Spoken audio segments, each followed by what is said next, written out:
nos toca a nosotros, de otorrino del Centro Médico Nacional, presidente del Instituto Mexicano del Seguro Social, darles la segunda sesión intrahospitalaria de la presentación del caso clínico. Mi nombre es Paulina Astorga Solano, soy residente de segundo año de otorrino, y nos acompaña también la doctora Michelle Huidobro, quien es R1 del servicio. Entonces, para iniciar a presentar al paciente, ¿vale? Es una femenina de 50 años de edad, soltera, ama de casa, residente y originaria de Villa Álvarez, Colima, de escolaridad secundaria. Se interrogaron sus antecedentes familiares, los cuales fueron negados. De sus antecedentes personales no patológicos, la paciente solamente refirió tabaquismo de la adolescencia hasta los 40 años a razón de un cigarrillo al día con un índice tabáquico de 0.62. Y dentro de sus antecedentes personales patológicos, la paciente negó enfermedades crónico-degenerativas. De antecedentes quirúrgicos solamente refirió histerectomía en 2014 y alergias negadas. ¿Hasta aquí alguna duda de sus antecedentes o alguien que tenga alguna duda? ¿No? Continuamos con el padecimiento actual. La paciente nos refirió que a partir de abril del 2022 había iniciado con cuadros intermitentes de epistaxis autolimitada, los cuales eran a través de fosa nasal derecha, se acompañaban de sensación de descarga retrofaringea y obstrucción nasal igual de predominio derecho. Había estado recibiendo múltiples cuadros de tratamiento por medicina familiar, dentro de ellos ampicilina, sin mejoría de la sintomatología. Como persistía con los cuadros y los cuadros de epistaxis cada vez iban siendo más profusos, en mayo fue referida a otorrino de segundo nivel, en esta ocasión con un cuadro de epistaxis activa, entonces hubo la necesidad de colocación de un taponamiento nasal. Y otorrino en Colima nos refería en las notas que había la presencia de una tumoración en la fosa nasal derecha, fiebre ocupando la misma, entonces le iniciaron un protocolo para envío a tercer nivel. Y le solicitaron la tomografía simple de los senos paranasales. Con nosotros fue enviada y valorada por primera vez el día 3 de agosto. Ese día, sin cuadro de epistaxis activa, igual se valoró el centro médico y ya se evidenció la presencia de una tumoración, la cual ocupaba la totalidad de la fosa nasal derecha, de bordes definidos, ocupando pues, lo que les mencionaba ahorita. Aquí, alguien que tenga alguna duda del padecimiento actual. Bueno, prosiguiendo ya con la exploración física de la paciente, a su valoración inicial, pues la paciente consciente, orientada en sus tres esferas, con adecuada coloración de piel y tegamentos. Solamente a su exploración general se notaba un leve aumento de volumen en la región malar derecha. Se le realizó tontoscopía, en la cual se observó ambos conductos auditivos permeables, ambas membranas timpánicas íntegras y móviles. Se le realizó rinoendoscopía, en la cual se evidenció pues, la presencia de una tumoración nasal de coloración rosada, de bordes regulares, la cual ocupaba la totalidad de la fosa nasal derecha.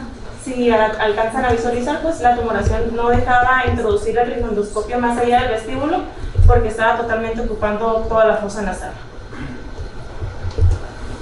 A la exploración de orofaringe se observó su úvula central, amígdalas intravéricas sin reacción perennigalina, su pared faríngea posterior granulosa. Aquí en la imagen se ve más hiperémica, pero en la proyección, pero realmente no estaba. A la exploración de física de sus paredes craneales, a través de la fosa nasal derecha, la paciente negó percepción de olores y a través de la fosa nasal izquierda estaba conservado su olfato. A la exploración física de los pares craneales 3, 4 y 6, sus movimientos oculares estaban respetados en todas las direcciones, no había alteración a nivel de movimientos oculares, su reflejo luminoso presente y el reflejo corneal presente de forma bilateral. A la exploración del nervio trigéminos, solamente se identificó hiperalgesia en BED2 en la rama maxilar derecha, del resto de la exploración del nervio trigémino estaba sin alteraciones. Igual a la exploración del nervio facial, no había alteraciones y sus movimientos faciales estaban conservados. Se realizó exploración física del octavo par craneal con diapasones, el Weber no lateralizó y su Rinne estaba positivo de forma bilateral. A la exploración del par craneal 9, su úvula estaba central, sin alteraciones en la deglución referidas por la paciente. A la exploración del nervio vago, su reflejo nauseoso estaba presente. Se puede observar en el video. Y a la exploración del nervio accesorio, no había alteraciones a la elevación de hombros con y sin resistencia, sus movimientos, su fuerza muscular estaba conservada. A la exploración del hipogloso, vemos que los movimientos iguales de la paciente estaban respetados en todas sus direcciones, igual no había alteración a este nivel. Aquí con los datos ya otorgados, o alguien que tenga alguna duda en la exploración, o alguien. Contamos con la endoscopía nasal de la fosa contralateral, a ver que la lesión alcanzaba la nasofaringe. No la tenemos, pero la lesión no alcanzaba la nasofaringe. Con la anamnesis y la exploración física presentada, quisiera participar. ¿Con qué estudios complementarios solicitaría la paciente?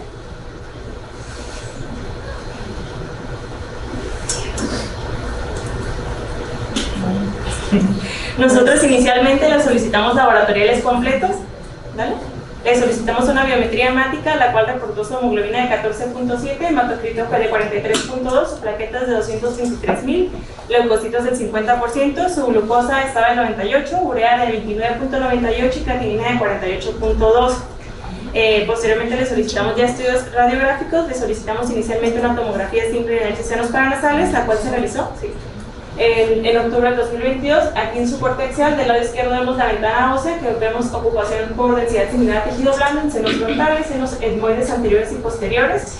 Del lado derecho, ya más hacia caudal se alcanza a visualizar la presencia de una tumoración sólida heterogénea, la cual lisa y adelgaza todas las paredes óseas del seno maxilar ipsilateral. Se pierde totalmente la interfaz entre corneta y tumoración. La tumoración a través de la fosa pterigomaxilar se extiende hacia seno esfenoidal ipsilateral. También lisa la pared interior del seno maxilar. Si veíamos ahí alcanza a visualizar como la tumoración todavía se sobreproyecta a través de la dehiscencia que tiene la pared anterior. Ahorita se va a alcanzar a visualizar un poquito más en la ventana para tejido blando. Y es lo que pudiéramos nosotros manifestar a la exploración física, que la paciente presentaba un leve aumento de volumen a ese nivel, en la región malar derecha. Igual lo mismo, en la ventana para tejido blando se alcanza a ver un poquito más la heterogenicidad de la tumoración. Igual vemos ahí las ocupaciones del seno etmoides anteriores y posteriores y frontales. La ocupación por la tumoración ya heterogénea, sólida, la cual listaba espacios adyacentes, igual invadía espacios adyacentes. Hacia el lateral se invadía ya el espacio masticatorio. Si comparamos hacia contralateral, del lado sano, se alcanza a delimitar bien pues, cuál es el músculo macetero, y del lado afectado se pierde entre el músculo y la tumoración. También alcanzamos a ver ahí cómo las hipoxis pterygoides tienen una solución de continuidad del lado afectado, entonces que también nos hablaría de orientación en este nivel, que clínicamente la paciente hubiera presentado ya alteraciones de los músculos pterigoideos lateral y medial, trismus. Sin embargo la paciente no presentaba a la exploración física. Igual como comentaba la doctora, aquí en la tomografía previa se alcanzaba a ver que la tumoración no llegaba hacia nasofaringe, que se limitaba hacia cuernos. Igual aquí en sus cortes coronales se hizo tomografía simple de análisis senos paranasales. Del lado izquierdo de la ventana ósea vemos la ocupación de la totalidad de la fosa nasal derecha, perdiendo totalmente toda la interfaz entre corneta y tumoración. Ya vemos que la tumoración hacia la región posterior ya invade la grasa extraconal. Aquí se alcanza a perder un poquito por la proyección, pero ya invade la grasa extraconal, ya toca un poquito el músculo recto inferior y se va hacia más posterior, ya invadiendo el vértice orbitario, que nos pudiera hablar que a través del vértice orbitario pudiera la paciente haber presentado diseminación hacia el sistema nervioso central. Sin embargo, pues únicamente la paciente no ha presentado alteraciones a la exploración física de sus ojitos, y tampoco tenía alteraciones neurológicas. En la ventana para tejido blando vamos a ver igual lo mismo, lo que vemos en la ventana ósea. Sin embargo se limita un poquito más a ver la heterogenicidad de la tumoración, la cual ocupa la totalidad de su fosa nasal derecha, lisando todas las paredes del seno maxilar. La lisa la pared anterior, de hecho la pared medial ni siquiera se alcanza a observar porque ya la lisó por completo. La pared lateral, hacia donde se expande hacia el espacio masticatorio. El techo o el piso de la órbita, ya invadiendo pues, la órbita a través de su grasa extraconal, igual es el vértice orbitario. Se alcanza a visualizar ahí un poquito cómo también está la ocupación que veíamos en senos esfenoides ipsilateral. El siguiente estudio, le solicitamos una tomografía contrastada de análisis senos paranasales, la cual se realizó el 18 de noviembre, un mes después de la tomografía simple. Adelante les mostramos los cortes axiales, eran cortes de láminas, entonces están un poquito más gruesos. Igual vemos la ocupación de los senos frontales bilaterales, etmoides anterior y posterior en esta diapositiva, pero del lado derecho vemos que ya está un poquito más hacia caudal y se alcanza a visualizar, bueno, se empieza a ver la tumoración. ¿Vale? Ya se alcanza a ver aquí un poquito más en la contrastada la heterogenicidad de la tumoración, ocupando la totalidad del seno maxilar derecho, lisando todas sus paredes, la pared anterior, la pared lateral, la pared medial pues ni siquiera se observa, ya la perdió, pero aquí podemos ver que la tumoración nos llega hasta cuernos, no invade hacia nasofaringe. Entonces el único espacio que estaba, el espacio profundo del cuello que estaba afectado sería el espacio masticatorio. Igual veíamos en la diapositiva como a través de la fosa pterigomaxilar se extiende hacia el esfenoide. Sin embargo, en el siguiente corte, como está muy gruesa, no alcanzamos a ver como tal el seno esfenoide. La tumoración acá invadiendo hacia la pared lateral ya el espacio masticatorio, y vemos que tienen como ligeras hiperdensidades que realzaron al contraste dentro de toda la tumoración. Ya empieza a lisar esto, se empieza a visualizar cómo lisa la pared anterior. ¿Vale? En la otra se alcanzan a visualizar un poquito más las hipófisis pterigoides y cómo se alcanza a observar si comparamos con el lateral. Del lado sano vemos la apófisis pterigoidea sin ninguna solución de continuidad, y de este lado ya se alcanza a visualizar la solución de continuidad del lado afectado, que nos pudiera hablar ya de la inversión a este nivel. Igual del lado sano vemos que se alcanza a delimitar bien pues, la interfaz de los músculos pterigoideos lateral y medial, y aquí del lado afectado vemos cómo ya no se distingue, no se alcanza a distinguir entre qué es tumor y qué es músculo. Aquí vemos la disencia de la pared anterior, que pues ya causa que la misma tumoración se extiende hacia la pared anterior. Sin embargo, vemos que no ha provocado cambios en la piel, solamente hacia la pared del seno maxilar, pero vemos, bueno, clínicamente la paciente sí manifestaba clínica a este nivel con un leve aumento de volumen. Igual la misma tomografía contrastada, solamente en sus cortes coronales, para alcanzar a visualizar un poquito más la afectación de la órbita, la ocupación total de la fosa nasal derecha. Si vemos del lado sano, se alcanza a distinguir pues, claramente qué es cornete, y del lado afectado no sabemos qué es cornete y qué es tumoración. Del lado derecho alcanzamos a visualizar cómo la tumoración ya se va extendiendo hacia el techo o piso de la órbita, y ya va invadiendo la célula donde se encuentra la grasita extraconal, que sería como de este lado.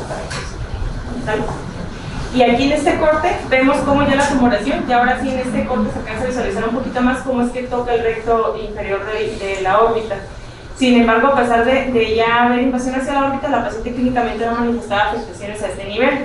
Y hacia posterior, pues vemos que la tumoración todavía se extiende hacia el vértice orbitario, que pudiera ser, pues como les comentaba, vía diseminación al sistema nervioso central. A continuación les solicitamos una resonancia magnética contrastada. Le damos en la siguiente resonancia, si quieres darle. Es una secuencia en T1 en su corte axial. Igual vemos está con supresión grasa, porque si no brillara también la grasa y la mucosa nasal. Vemos la ocupación que mencionábamos de seno frontal, senos celulares anteriores y posteriores. Se alcanza a visualizar ya la presencia de una tumoración heterogénea. Se alcanza a ver más su heterogeneidad aquí con la resonancia, y nos alcanza a delimitar un poquito más cómo. Déjame regreso aquí un poquito, porque pues, una cosa que no alcanzábamos a ver en la tomografía era la afección aquí a nivel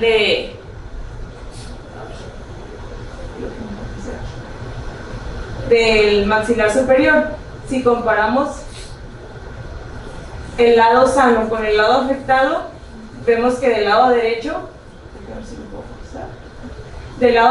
ya la tumoración ya está invadiendo el hueso maxilar del lado derecho, y del lado sano se alcanza a delimitar y se alcanza a visualizar que no hay ninguna hiperintensidad a este nivel. Pero como les comentaba, pues la paciente no tenía manifestaciones clínicas a este nivel.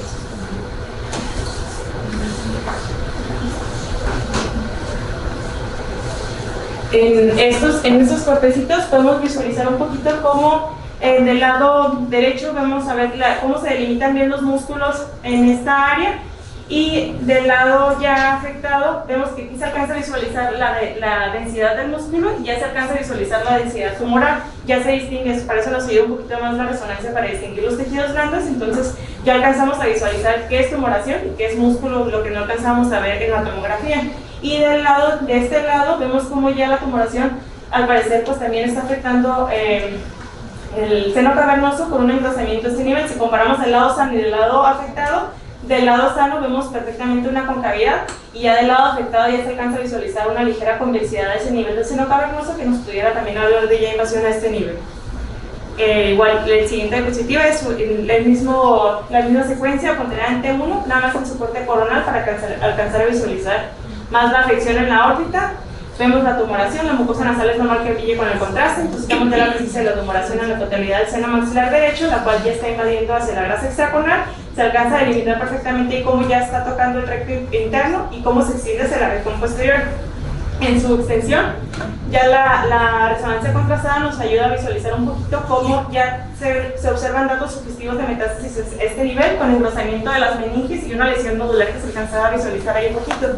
Si comparamos del lado contralateral, pues del lado contralateral no se ve ningún engrosamiento de meninges, y del lado afectado ya se alcanzaba a visualizar esto.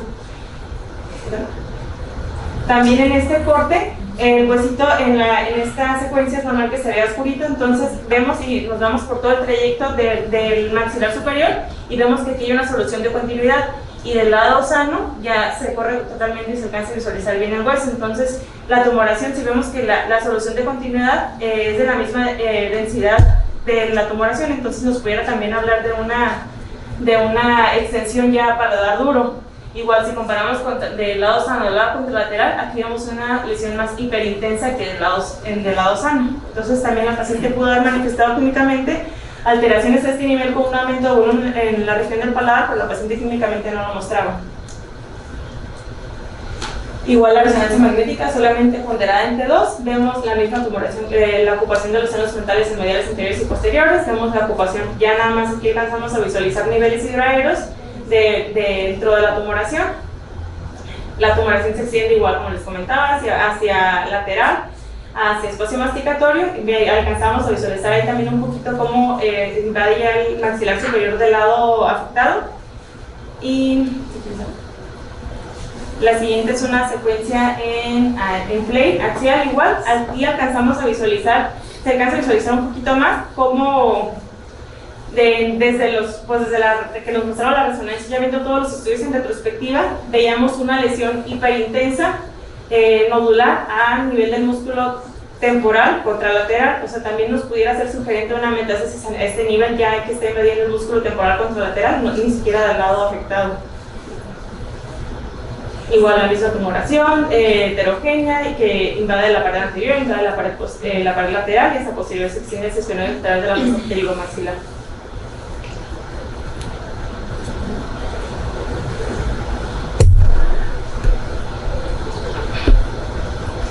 Igual en la misma secuencia FLAIR, solamente en su corte coronal, veíamos las mismas características: la ocupación de senos frontales, senos etmoides, la ocupación de la totalidad de la fosa nasal. De hecho, ni siquiera se alcanza a visualizar lo que comentamos en un principio, los cambios de interfaz entre cornete y tumoración. Se alcanza a ver nada más todo hiperdenso, y hasta aquí pues serían todos los estudios radiográficos que solicitamos. Estoy mirando.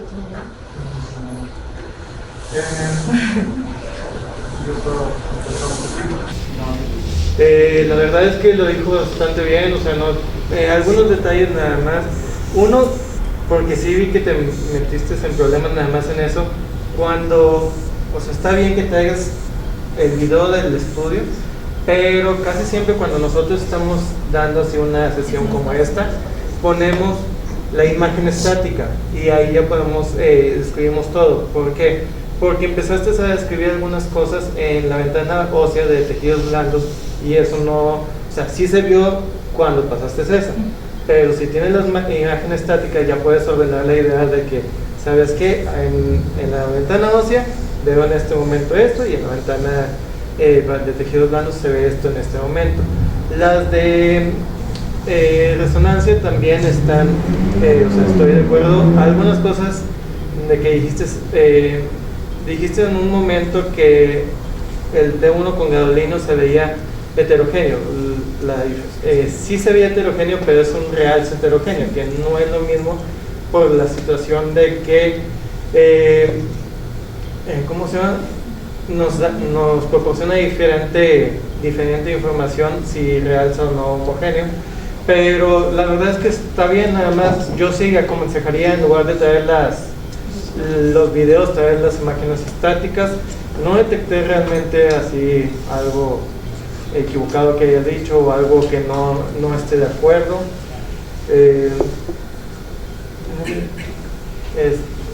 Buenas noches a todos. Yo también un poquito de sorpresa, soy colega de David, el presidente de cuarto año de imagen. Donde alcancé ya la presentación de la doctora. Me parece buena observación del doctor. También recordar siempre de darles al público qué secuencia estamos viendo.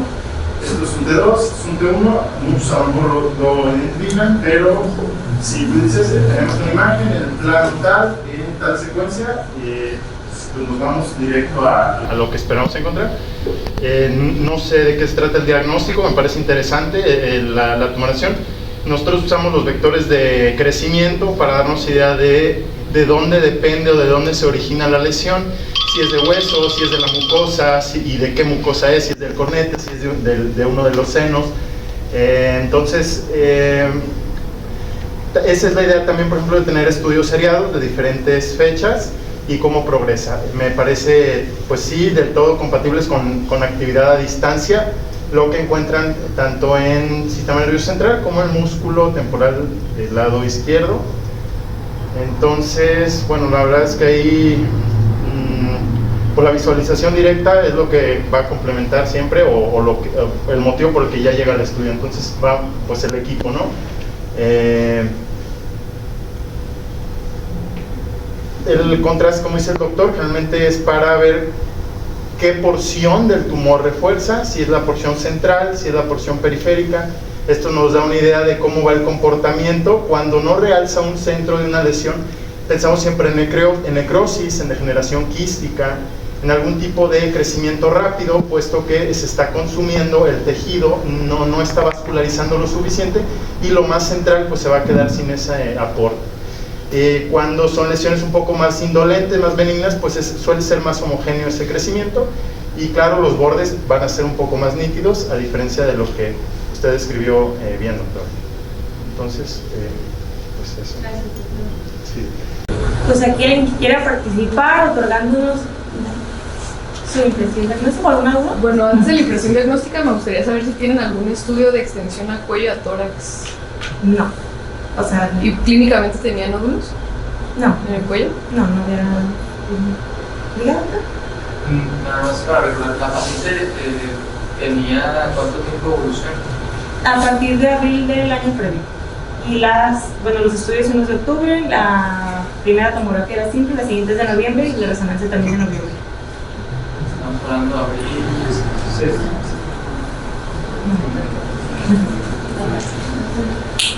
Mi duda era si algo les hizo tomar la decisión de repetir una tomografía y no irse directamente, o sea, la primera no tenía contraste y mejor tomar de una vez la reso con contraste o repetirla.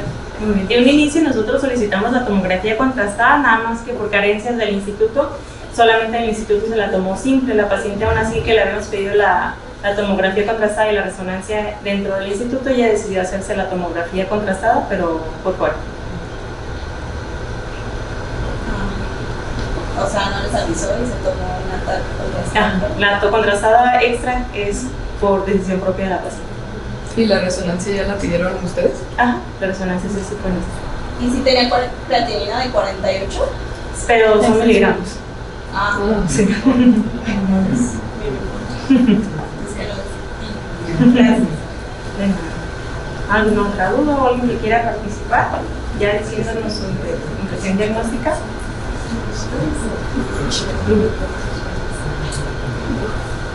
Pues creo que en estos casos siempre es bueno irse por lo más común, ¿no? Que en tumores de senos paranasales, pues lo más común es que sean de tipo epiteliales. Si es que estamos ante algo pues maligno, por la metástasis que tiene, la invasión que tiene a órbita y al sistema nervioso central, pues lo más probable es que sea maligno. Y no es por los epiteliales, el carcinoma de células escamosas, el adenocarcinoma de células intestinales, bueno, el tipo intestinal, y el carcinoma adenoideo quístico. Bien importante, ya tienes todo para estratificar a tu paciente dentro del T, ya tienes una buena reso, tienes una buena TAC para darle todo el T, pero te falta el N y el M. Sin el N y el M, no, prácticamente tratar a un paciente pues se vuelve bien difícil, ¿no? En vez de haberle pedido una resonancia nada más limitada a cabeza, pues hay que tomar en cuenta que hay que extenderla siempre a cuello. La N es muy importante en el pronóstico de los pacientes de este tipo. Las metástasis a músculo son rarísimas. Y si ya tiene una metástasis a músculo, lo más probable es que haya tenido una metástasis a un nódulo del cuello, ¿no? Que es lo más común que tengan metástasis. Entonces, pues ahorita eso y una biopsia, ¿no? Hubieran reservado la resonancia para después de la biopsia, porque recordemos que hay unos tumores que son muy raros, linfomas, ratonosarcomas, que últimamente ya hemos visto más, que hacen un flare-up cuando los muerdes, ¿no? Entonces tu estudio de imagen de la resonancia antes de la biopsia se vuelve prácticamente inservible si lo vas a operar. Entonces nada más tomar en cuenta eso, o sea, reservarnos los estudios para no estar pues haciendo gastar a los pacientes, o en caso de nosotros que estamos limitados de recursos en instituciones públicas, ¿no? Igual, como les comentábamos en un inicio, pues en la tomografía simple no se alcanzaban a visualizar como los datos de la extensión al sistema nervioso central, a órbita o en el músculo temporal contralateral, y pues la paciente cuando nos llegó a la revaloración con la resonancia que le habíamos solicitado, pues nos llegó con tomografía y resonancia, entonces pues no fue algo que planeamos pedirle como extra. Bueno, ya con pues la exploración física y los estudios de radiología que teníamos con la paciente, se decidió realizar la intervención quirúrgica mediante una metotomía media derecha, un catwell loop y una biopsia incisional de tomografía nasal derecha el día 1 de diciembre. Se envió muestras de estudio transquirúrgico. Durante los reportes de la cirugía. Dentro de los hallazgos a nivel de nariz, se observó que estaba la pared lateral nasal totalmente desplazada hacia midal y obstruyendo la totalidad de la fosa nasal derecha. A través de la herida de catwell loop se observó una descencia en la pared anterior de 0.5 por 1 centímetros, y el resto de las paredes óseas estaban, pues el remanente óseo que se observaba a este nivel estaba adelgazado. Y los hallazgos de la tumoración eran una tumoración heterogénea de bordes irregulares, rosácea acteable, con zonas de secreción negruzca, la cual ocupaba la totalidad de la fosa nasal derecha. Se desplazaba hacia la pared medial y tenía invasión hacia órbita y hacia espacio lateral, hacia la pared lateral. Se apagó la fosa. Los tumores en general de nariz y senos paranasales ocupan del 0.2 al 0.8% de todos los cánceres y el 3% de todos los cánceres de cabeza y cuello. Tienen una relación 2:1, pues es más frecuente en los hombres y se presenta de 1 a 100.000 a 250.000 habitantes al año. Así que... Sí, ya me regreso.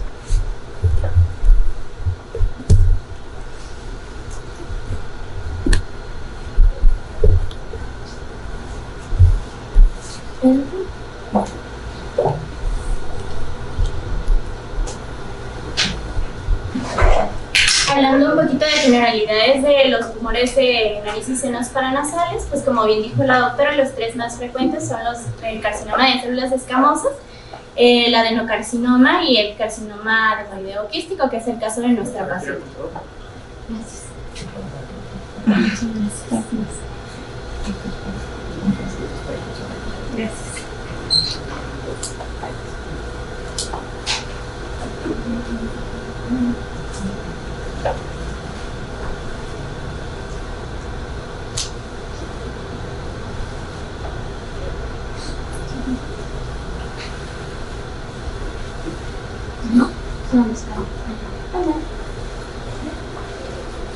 Gracias. Gracias. Como bien nos dijo la doctora, existen 3 tipos de clasificaciones: los epiteliales, los no epiteliales y los metastásicos. Los metastásicos obviamente son los más raros, los más comunes son los epiteliales, que se presentan en promedio en un 80%, pero como describe la bibliografía, pueden estar de un 50 a un 90%. Y pues como ya comentamos, los más comunes son el carcinoma de células escamosas, el adenocarcinoma y el carcinoma adenoideo quístico. Existe un factor importante en cuanto a la exposición o al riesgo ocupacional de estos pacientes.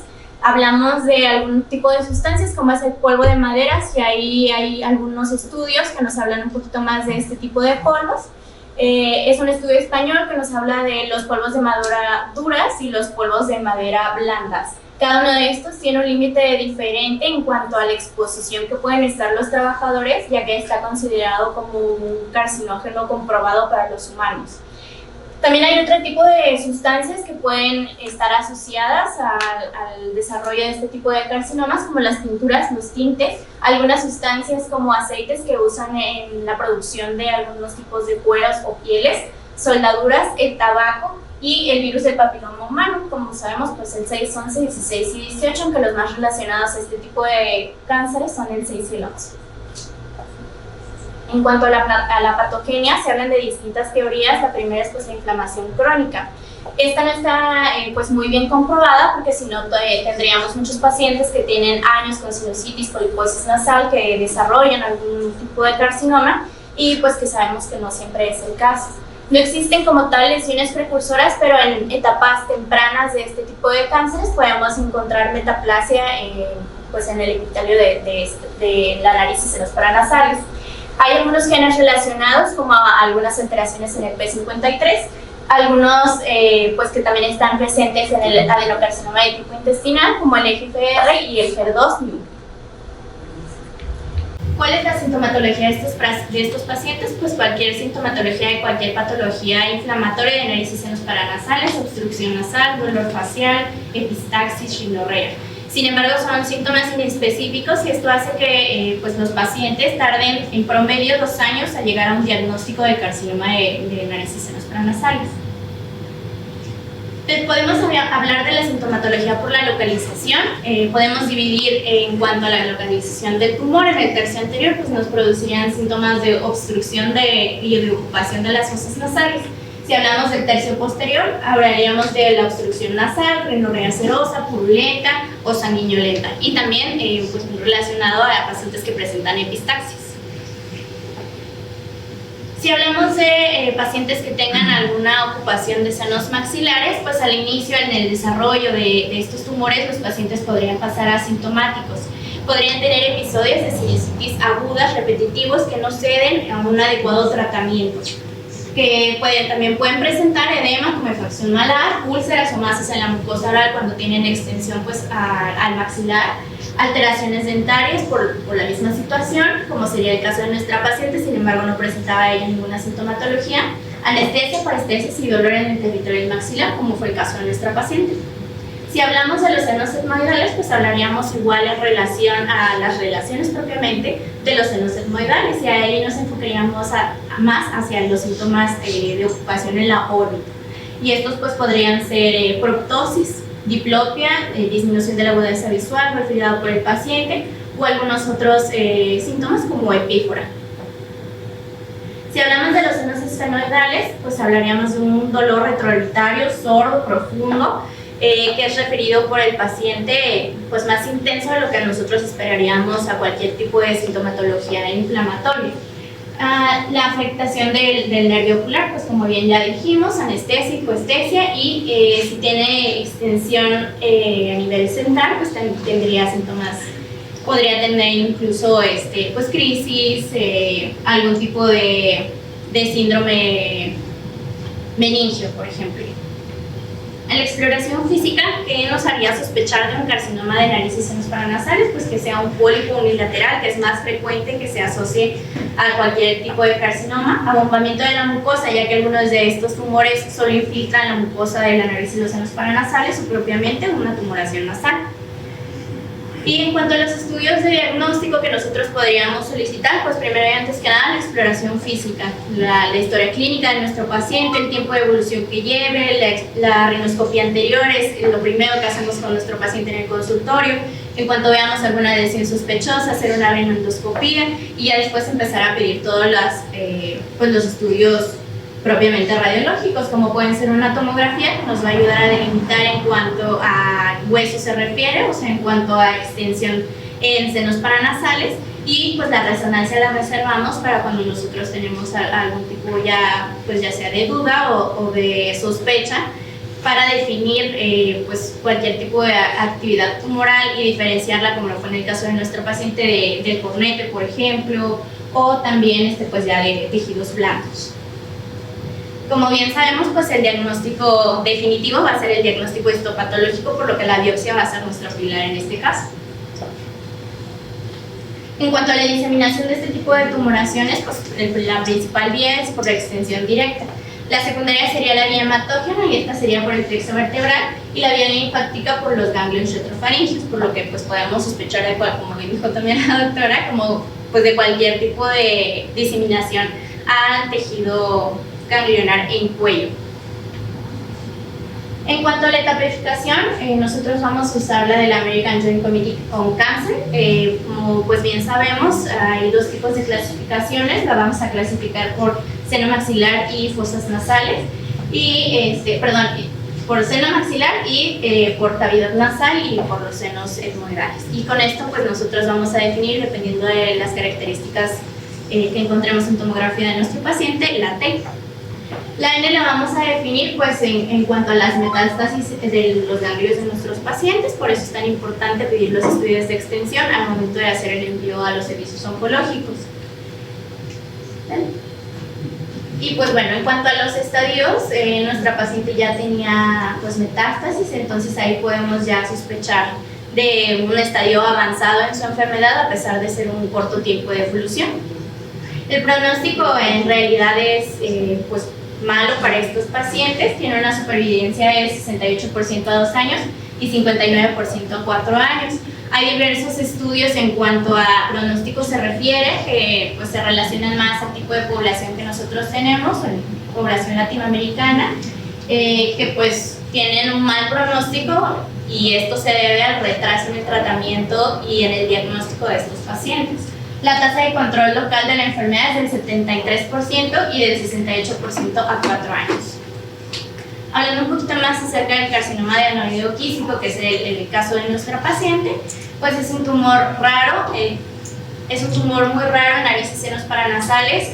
Ya por tener un carcinoma de narices, senos paranasales, adenoideo quístico específicamente, ya es de muy mal pronóstico. Hay realmente pocos casos descritos y se limita nada más a pues reportes de casos en nuestra bibliografía, sobre todo en nuestro país.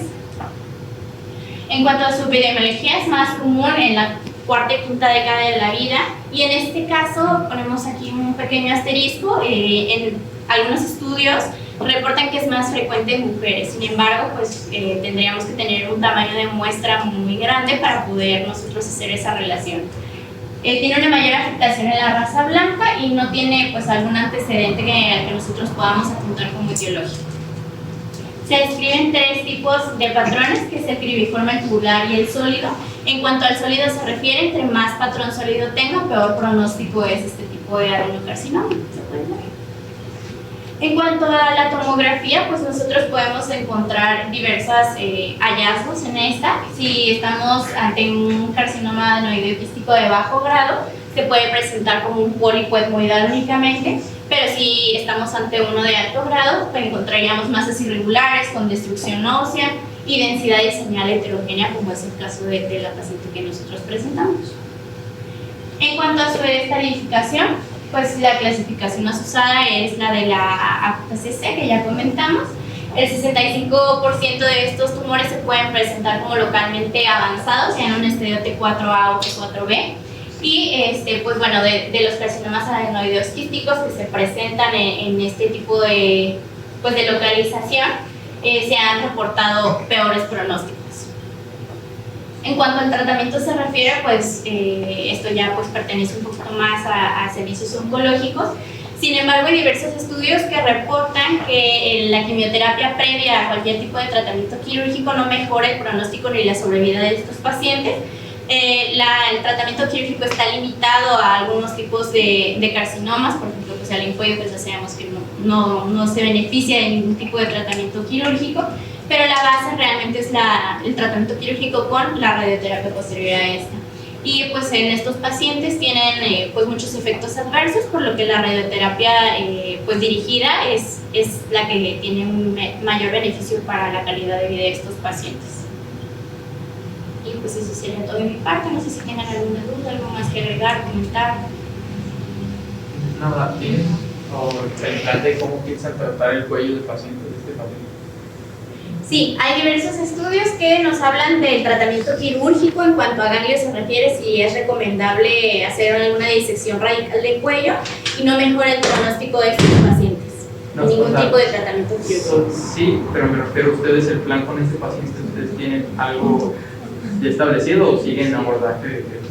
De la paciente que presentamos se envió a servicios oncológicos y pues por parte de cirugía, de oncocirugía, se le da tratamiento. Ellos lo operan.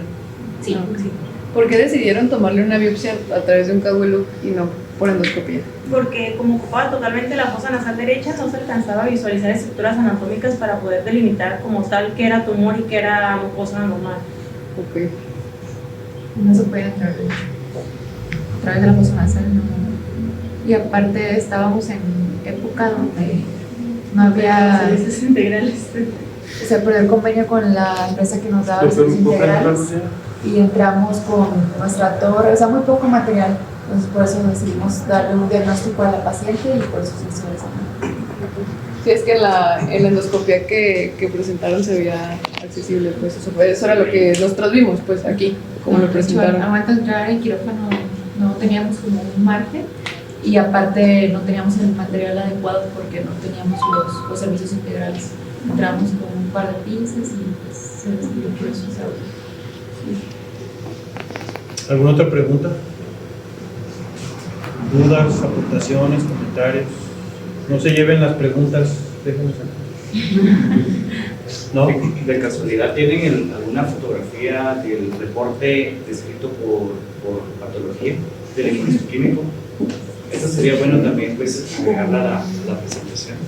De las imágenes que pudimos rescatar, ¿Tiene la lista de las personas que vieron? O sea, el reporte. Creo que acá no pero tal cual es, déjame le pongo, tiene la diapositiva, pero tal cual es eso. ¿Quién falta? Eso es lo único que demostraron o que nos reportaron en patología. Acá el transquirúrgico y el del lado derecho es el cirugía. ¿Fueron dos biopsias? Está por acá. O sea, Se mandaron a quirúrgico. ya. Y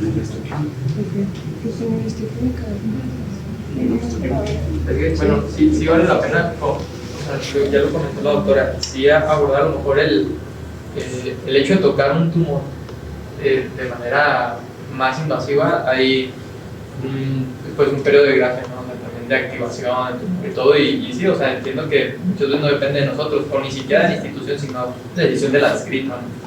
Entonces, digo, sí es importante llevarse a casa, en este caso, digo, hacer todo lo posible por no, a lo mejor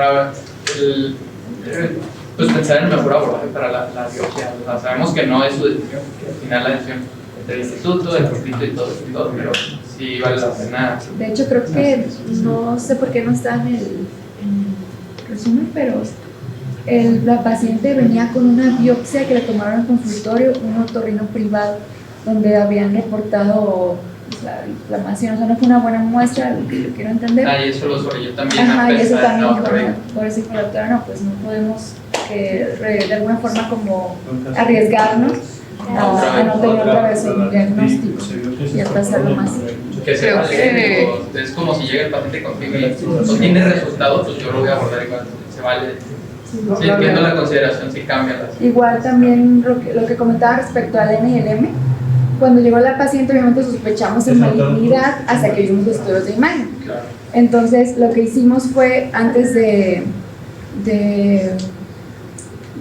o sea, más bien justificar una nueva radiación ya con un diagnóstico, porque obviamente tenía toda la pinta de que iba a ser maligno, pero dijimos, pues todavía no tenemos un diagnóstico, ya lo radiamos 2 veces por lo de la tomografía que ya aparte se decidió hacer. Entonces dijimos, bueno, ya que tengamos el diagnóstico de que es maligno, obviamente ya fue cuando le pedimos estudios de extensión, que sí le pedimos pues, todo, pues el esquema completo, y fue cuando ya se envió con los servicios oncológicos. En el hospital, en el IMSS, de alguna forma ese es el protocolo que siempre se ha manejado. O sea, cuando se tiene automáticamente un diagnóstico de malignidad, de alguna forma ya se envía a los servicios oncológicos y ya le perdemos un poquito de la pista. Desafortunadamente es como un protocolo ya establecido de una clínica de cirugía de cabeza y cuello que está en el hospital. Sí, pierden el control pues, de muchas funciones, sí, claro.